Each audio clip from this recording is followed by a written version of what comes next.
வணக்கம். சுப்ரீம் செய்திகளுக்காக இரா செல்வமணி. இந்திய பட்டய கணக்காளர்கள் நிறுவனத்தின் துணை பிராந்திய மாநாட்டை கவர்னர் கைலாஷ்நாதன் துவக்கி வைத்தார். முதலியார்பேட்டை 100 அடி சாலை தனியார் ஹோட்டலில் நேற்று நடந்த மாநாட்டை கவர்னர் கைலாஷ்நாதன் துவக்கி வைத்தார். இந்த நிகழ்ச்சியில் இந்திய பட்டய கணக்காளர்கள் நிறுவனத்தின் தலைவர் ரேவதி ரகுநாதன் தலைமை தாங்கினார். சிறப்பு விருந்தினராக நாராயணன், புதுச்சேரி கிளையின் தலைவர் குஷால்ராஜ் உட்பட உறுப்பினர்கள், வல்லுநர்கள், பிரதிநிதிகள் பலர் கலந்து கொண்டனர். இவ்விழாவில் கவர்னர் பேசுகையில், இந்த நிறுவனம் கணக்கியல் நிபுணர்களை மட்டுமல்ல, நிதி தலைவர்கள், ஆலோசகர்கள், தேசிய கட்டமைப்பாளர்களையும் உருவாக்குவது பெருமைக்குரிய விஷயமாகும். பெரிய நிறுவன வாடிக்கையாளர்களுக்கு ஆலோசனை வழங்குவது மட்டுமல்லாமல், வரி வசூலை ஒழுங்குபடுத்துதல், நிதி முறைகேடுகளை தடுப்பதில் அரசு நிர்வாகத்திற்கு உதவுகிறீர்கள்.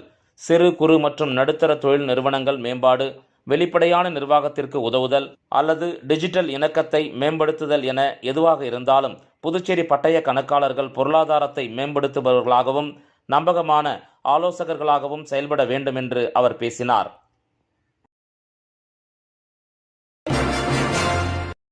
புதுச்சேரி பாஜக தலைவர் பதவிக்கு வேட்புமனு தாக்கல் நடைபெற்ற வந்த நிலையில் வி.பி. ராமலிங்கத்தை தவிர வேறு யாரும் மனு தாக்கல் செய்யாததால் புதுச்சேரி மாநில பாஜக தலைவராக வி.பி. ராமலிங்கம் தேர்வு செய்யப்படுகிறார்.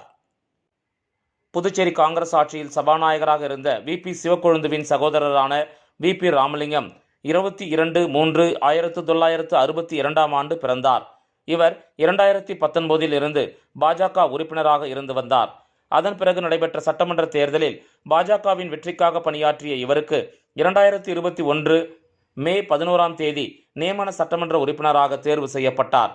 அதன் பிறகு கடந்த 4 ஆண்டுகளுக்கு மேலாக சட்டமன்ற உறுப்பினராக திறம்பட பணியாற்றிய அவர் கடந்த 27 தனது பதவியை ராஜினாமா செய்தார்.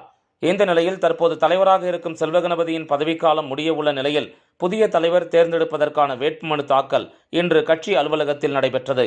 இதில் பாஜக தலைவர் செல்வகணபதி முன்மொழிய பாஜக தலைவர் பதவிக்கு வி.பி. ராமலிங்கம் தேர்தல் நடத்தும் அதிகாரி அகிலனிடம் மனு தாக்கல் செய்தார். மனு தாக்கலின் போது மேலிட பார்வையாளர் நிர்மல்குமார் சுரானா, அமைச்சர் நமச்சிவாயம், முன்னாள் அமைச்சர் சாய்ஜே சரவணன்குமார், சட்டமன்ற உறுப்பினர்கள் ஜான்குமார், கல்யாணசுந்தரம் உள்ளிட்ட முக்கிய நிர்வாகிகள் உடனிருந்தனர். இந்த நிலையில் பாஜக தேசிய குழு உறுப்பினர் பதவிக்கு தற்போதைய பாஜக தலைவர் செல்வகணபதி மற்றும் உள்துறை அமைச்சர் நமச்சிவாயம் ஆகியோர் தேர்தல் நடத்தும் அதிகாரியிடம் தனித்தனியாக மனு அளித்தனர் என்பது குறிப்பிடத்தக்கது. தலைவர் பதவிக்கு வேட்புமனு தாக்கல் நடைபெற்ற நிலையில் வேறு யாரும் தலைவர் பதவிக்கு போட்டியிட வேட்புமனு தாக்கல் செய்யாததால் வி.பி. ராமலிங்கம் புதுச்சேரி மாநில பாஜக தலைவராக ஒருமனதாக தேர்வு செய்யப்படுகிறார்.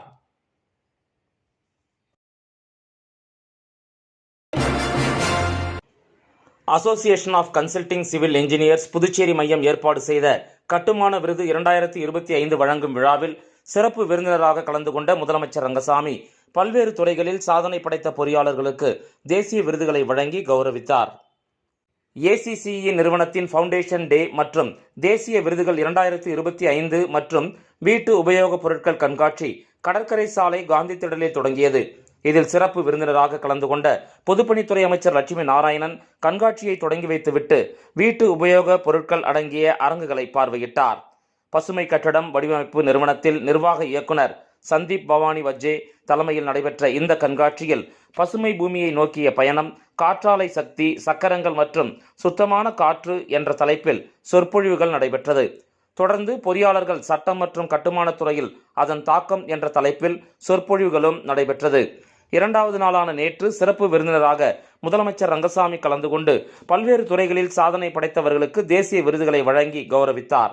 சிவில் பொறியாளர்கள் சங்கத்தைச் சேர்ந்த புதுச்சேரி மைய தலைவர்கள் முருகன், விழாக்குழு தலைவர் ஜெயக்குமார், விமல், சுந்தரராமன், சுரேஷ்குமார், சத்யவேல், ராஜேஷ்குமார், அசோக்குமார், அருள் பிரகாஷ், கனகராஜ், தனலட்சுமி ஆகியோருக்கு விருதுகள் வழங்கி கௌரவிக்கப்பட்டது.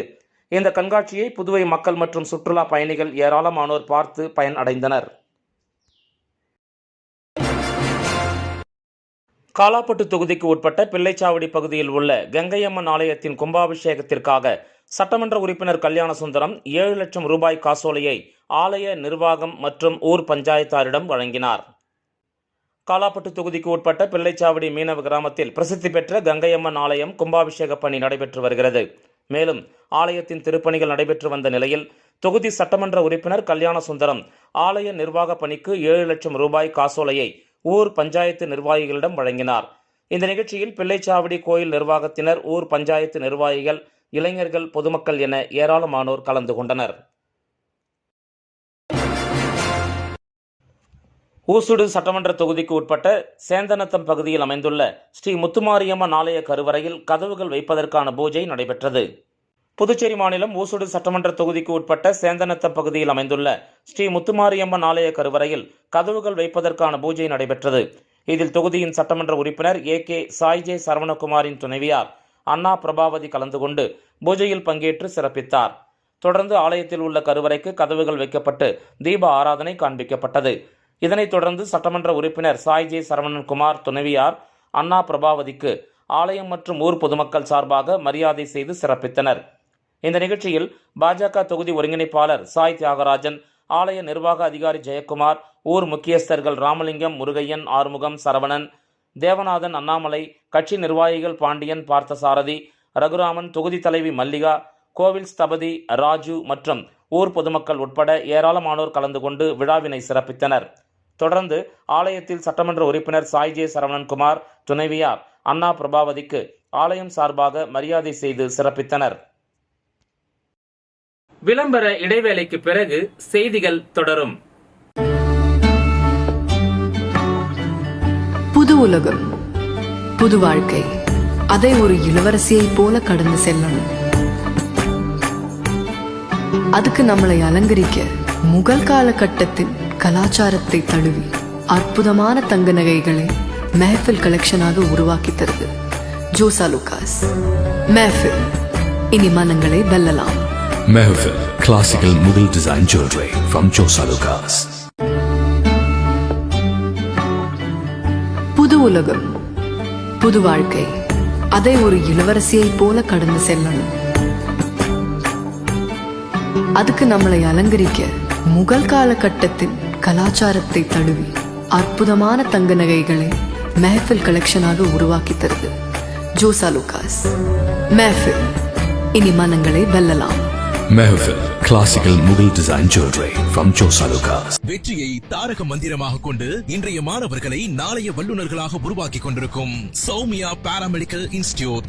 மருத்துவம் சார்ந்த வேலை வாய்ப்பு கல்விகள். NEET repeated courses for all batches. Admissions going on.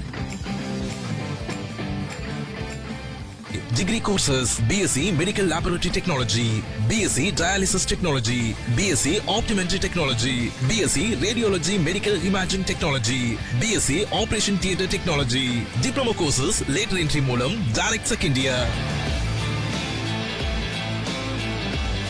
Uniform, record, lab coat முற்றிலும் இலவசம். படிக்கும் போதே பகுதி நேர வேலை வாய்ப்புக்கு உத்தரவாதம். 100% அரசு தர சான்றிதழ் வழங்கப்படும். டிப்ளமோ கோர்சஸ் ஃபீஸ் ரூபாய் 10,000 மட்டுமே. தவணை முறையிலும் கட்டணத்தை செலுத்தலாம். புதுவையில் ஊதியத்துடன் பயிற்சி தரும் ஒரே கல்வி நிறுவனம்.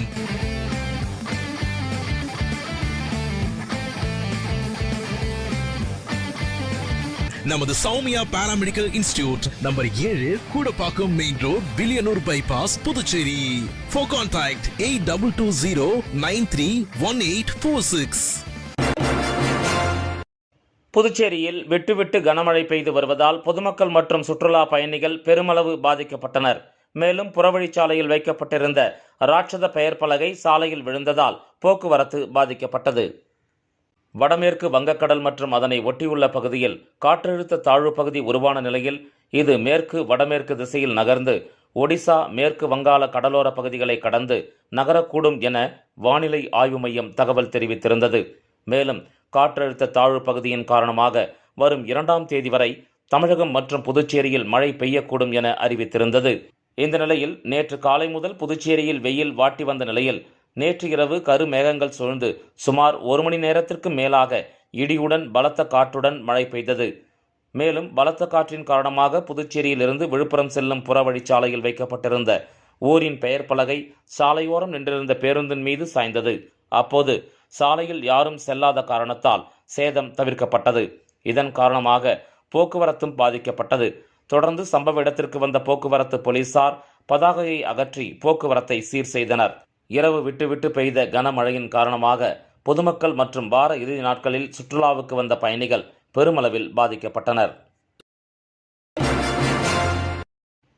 பிரபல கட்டுமான பெயர்களை வைத்து பொருட்கள் தருவதாக போலி விளம்பரம் செய்து பொருட்கள் தருவதாக கூறி நாடு முழுவதும் ரூபாய் 100 கோடி வரை மோசடியில் ஈடுபட்ட பீகார் மாநிலத்தைச் சேர்ந்த 5 பேரை சைபர் கிரைம் போலீசார் கைது செய்து அவர்களிடம் 34 லட்சம் ரூபாய் பறிமுதல் செய்து 5 சிறையில் அடைத்தனர். மேலும் இந்த வழக்கில் 10 பேரை போலீசார் தேடி வரும் நிலையில் கைது செய்யப்பட்டவர்களை குண்டா சட்டத்தில் அடைக்க உள்ளதாக போலீசார் தெரிவித்துள்ளனர். புதுச்சேரி ரெட்டியார்பாளையம் பகுதியைச் சேர்ந்தவர் சேதுராமன். இவரது முகநூலில் கடந்த ஆண்டு வைசாக் ஸ்டீல் என்ற பெயரில் ஒரு விளம்பரம் வந்தது. அதில் மார்க்கெட் விலையை விட 10% குறைவாக இரும்பு ரா பொருட்கள் தருகிறோம் என்று அறிவிக்கப்பட்டிருந்தது. இதனை நம்பிய அவர் அதிலிருந்த எண்ணை தொடர்பு கொண்டு அனைத்து விவரங்களையும் பெற்று அந்த நிறுவனத்தின் பெயரிலேயே GST எண் மற்றும் வங்கி கணக்குகள் இருந்ததால் ரூபாய் 30,97,000 பணத்தை செலுத்தியுள்ளார். பின்னர் 4 நாட்களுக்கு பிறகு அவர் பேசிய எண்ணுக்கு தொடர்பு கொண்ட போது அந்த எண் சுவிட்ச் ஆஃப் ஆக இருந்தது. இதில் தான் ஏமாற்றப்பட்டதை உணர்ந்து புதுச்சேரி சைபர் கிரைம் காவல் நிலையத்தில் புகார் அளித்தார். அதன் பேரில் வழக்கு பதிவு செய்த போலீசார் விசாரணை மேற்கொண்டு வந்தனர்.